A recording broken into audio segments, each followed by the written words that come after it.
This video will demonstrate how to utilize Sirrus in the field for doing the actual scouting. The previous video showed how to set everything up for the automation of this, but I'm going to jump down. I'm first going to come up here to the menu bar, it slides over, and I'm going to go down to one of my field levels. So I pick that particular field, go into that, and I am ready to start scouting. So I'm going to come down here to the plus sign or the add button at the bottom of the screen at the field level, and I'm going to do an actual scouting layer. This pops up and it shows me everything what I have now underneath scouting. Now I've already set this up to use drop point GPS, that's why it says that in the blue. So I would walk to a location to where I want to drop a pin at if I'm out there scouting, but you sit there and you say, well, wait a minute, I've got imagery here in the background. How could I utilize that to identify where to go to so I don't have to walk around this entire field? Well, all you do is I'm going to cancel this. I'm going to come down here to the activities in the bottom right. I'm going to pick an image on that particular field that's appropriate for that timing of the season. So I'll pick this one back on June the 5th. Approve that. And there's areas out there in the red where we've got some kind of a crop stress. The red, of course, as I've stated in previous videos, were crop stress areas of the field. So I'm going to walk out to this area out here, and I'm going to hit the options to collect data with the image. Now I want to pick my scouting. Now I come in here and I've got the imagery to do the actual scouting off of. So I walk out to a pinpoint XY location. I drop a pinpoint there. I come in here and I set everything up as far as my crop goes, my growth stage, what stage of growth this is at, and all the other information that's important. And that's the crop information. So I go into the weeds database. I'll set my weeds database up. This is all my short list out of the master list over here, that when I click that I can select from that master list and populate anything on my short list by just selecting those. So I'll come in here and say I've got a mare's tail population.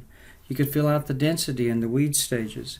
On any of these databases you'll see these cameras, and when you click that camera, you have to get right on that camera.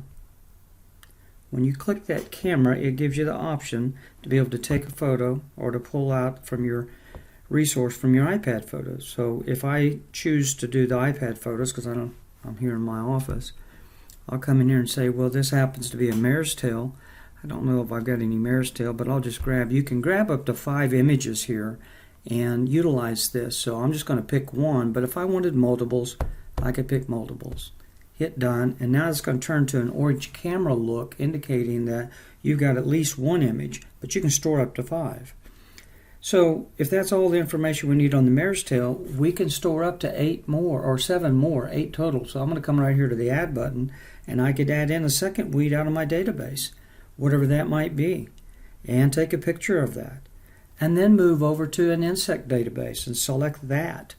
Click the drop down. There's my short list, and I might say I've got this insect. You can add up to 7 more, and 8 total of insects in the databases that you can identify at that one XY point location. While I'm still here, I could go to the diseases and pick whatever might be the disease that I've located at that XY. And again, you can store up to 7 more here and have a total of 8. You can have 6 beneficials. You can include crop damage information.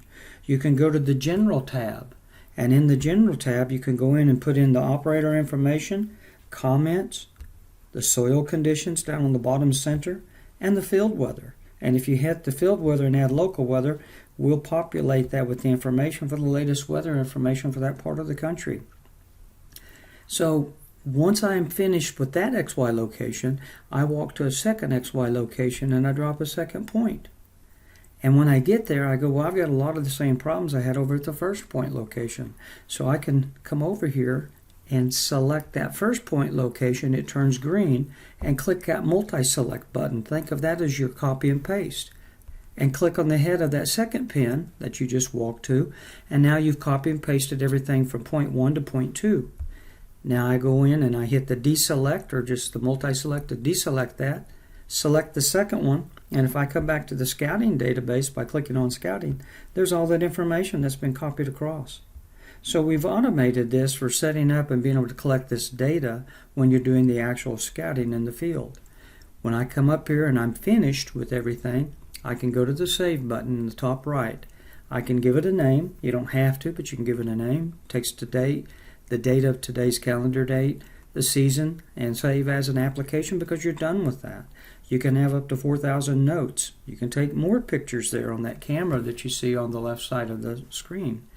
And these all will appear on your reports. I'll hit the Save button in the top right, and I want to save that as an application.